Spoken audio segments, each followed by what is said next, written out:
Glória ao Pai, ao Filho e ao Espírito Santo, agora e sempre, pelos séculos dos séculos. Amém.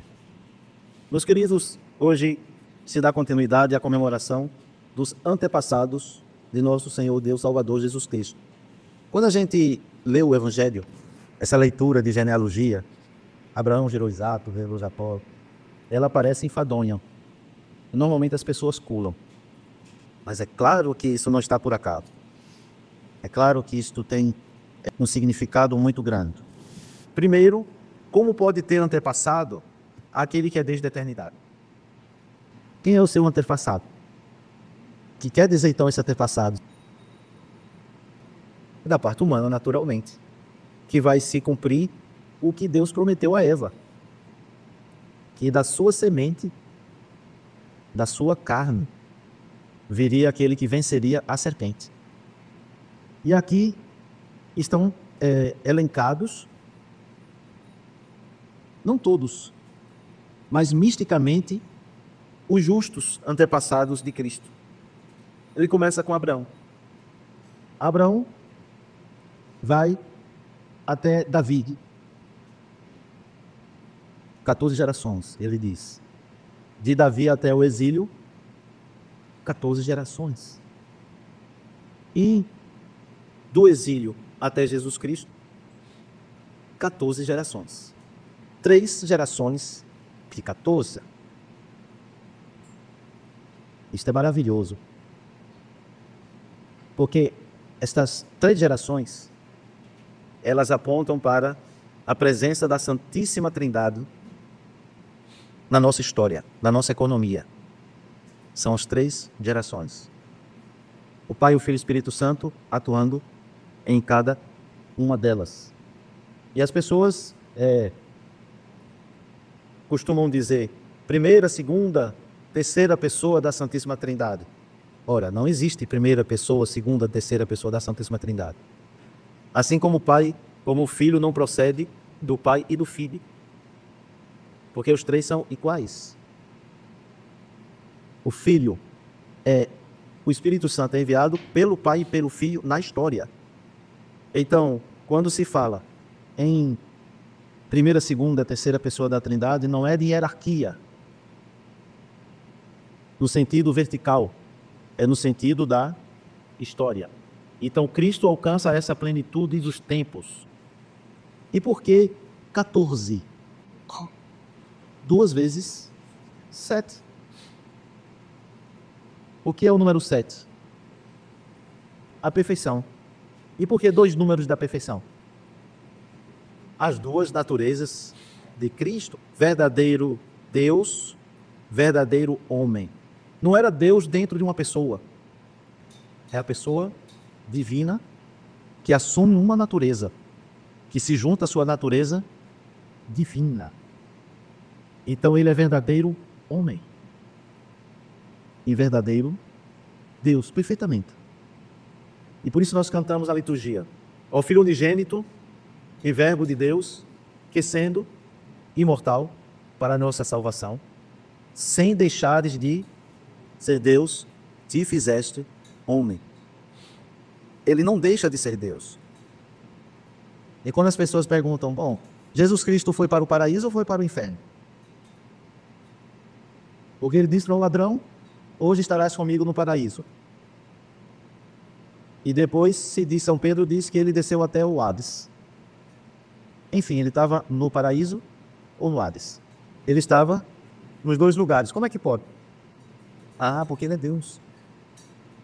Ele estava, não tem corpo, no sepulcro. Em alma, no inferno. Olha. E ao mesmo tempo que estava no paraíso, com um ladrão arrependido, e que se assentava no trono junto com o Pai e com o Espírito Santo, porque ele preenche todas as coisas e nada o contém. Não é maravilhoso isto? Então, por isso há um só mediador entre Deus e os homens, Cristo homem, porque só ele pode elevar a natureza humana à condição, à unidade com a natureza divina, realizando assim o propósito da criação, imagem e semelhança de Deus. Então, quando celebramos a encarnação do Verbo de Deus, o que é que celebramos no Natal? O nascimento? Não é a encarnação, não? É isso. A encarnação foi na Anunciação, quando a Virgem Maria disse sim, e começou um processo totalmente teândrico, divino, porque Deus descia, e humano, porque é uma gestação onde todo o DNA dos seus antepassados estavam vindo para ele. Todo. Ele recebeu da Virgem Maria o quê? O espírito dele? A natureza humana. A natureza humana. Então Deus que não tem carne assume uma carne. Ele não é um boneco, não foi um boneco que foi feito e colocado aqui. A criança nasce porque ela passou 9 meses sendo gestada, sendo desenvolvida como todo o outro, assimilando todos os seus antepassados, e principalmente da Virgem. E aí, o pecado que entrou no mundo por Adão e gerou a morte vai descendo pelos seus antepassados. Vai descendo, descendo, descendo. E chega até a Virgem Maria. Que morte é que chega até a Virgem Maria? É a morte espiritual, da qual a morte física é consequência.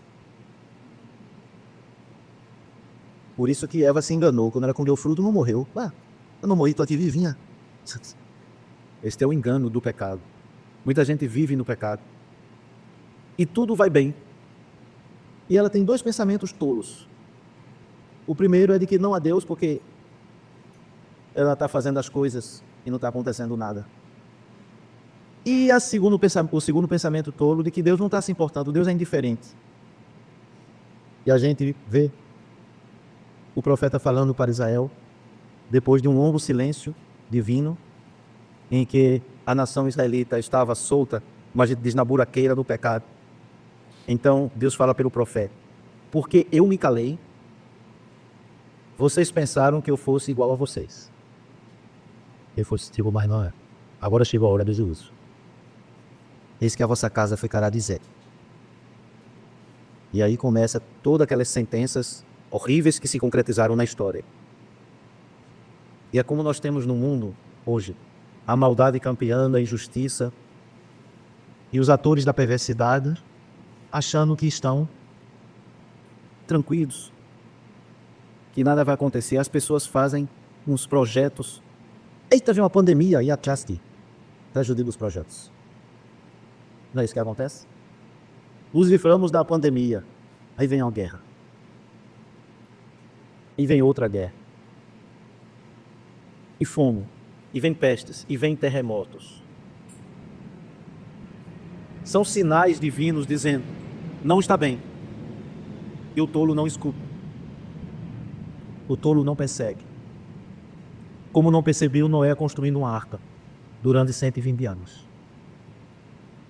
E foi isso que eles tinham na cabeça. Quiseram construir uma torre para chegar ao céu. Um homem achando que pode chegar à sua plenitude sem Deus. Isso era lá a proposta da serpente no começo de tudo. Ser como Deus, conhecedor do bem e do mal, independente da árvore da vida, mas comendo a árvore da ciência do bem e do mal. As nossas tecnologias, as nossas ciências começam a nos dar uma sensação de autonomia, de poder tudo, mas eis que de repente vem algo que desestabiliza. Sempre assim. Desestabiliza, desestabiliza, desestabiliza, desestabiliza. E o tolo não percebe. Então, quando a morte chega até Maria, agora ela encontra um outro descendente para quem ela tem que encontrar abrigo. Então ela vai se abrigar desse descendente novo. Quem é esse descendente? Que a morte encontra. A morte espiritual. Sim. Sim. Chegou em Maria e agora a geração vai continuar. Quem é o próximo? Cristo. E como é o nome dele mesmo? Emanuel, o profeta disse. E quer dizer Emanuel? Deus convosco. Como é que a morte pode chegar ao vivente? A morte pode chegar ao vivente? O vivente pode morrer? Claro, o final. Como é o nome dele mesmo? Ele tem outro nome, a lei de Emanuel. Jesus. Por que o nome dele é Jesus? Por que aquela criança chama Jesus? Mas está escrito assim: ele salvará o seu povo dos seus pecados. Então a morte não poderia vencê-lo. E se ele vai salvar o seu povo dos pecados, quem primeiro vai ser da lista? A própria mãe. Começa o processo reverso. Olha que coisa interessante. Própria mãe. Ele a santifica totalmente. E o cântico de Maria, então, qual é? Minha alma engrandece ao Senhor. Meu espírito exulta em Deus, meu Salvador. Emanuel, Jesus. Deus conosco. E em Jesus salvará dos seus pecados. Ele em Deus, meu Salvador. Pois contemplou a humildade da sua serva. Desde agora, todas as gerações me chamarão o quê? Bem-aventurado. Ela alcança a beatitude prometida, a imagem e semelhança de Deus. E porque ali está a primeira Eucaristia, todos vocês sabem disso. A primeira Eucaristia que não precisa de pão, nem precisa de vinho, porque ela já tem a carne da Virgem Maria e o sangue da Virgem Maria. Que é essa mesma carne, esse mesmo sangue que vão para a cruz e é ofertado. É a natureza humana, santificada pela divina. Que maravilha.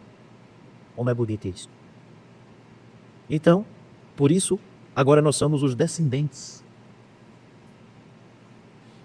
Assim como Maria disse sim, faça-se.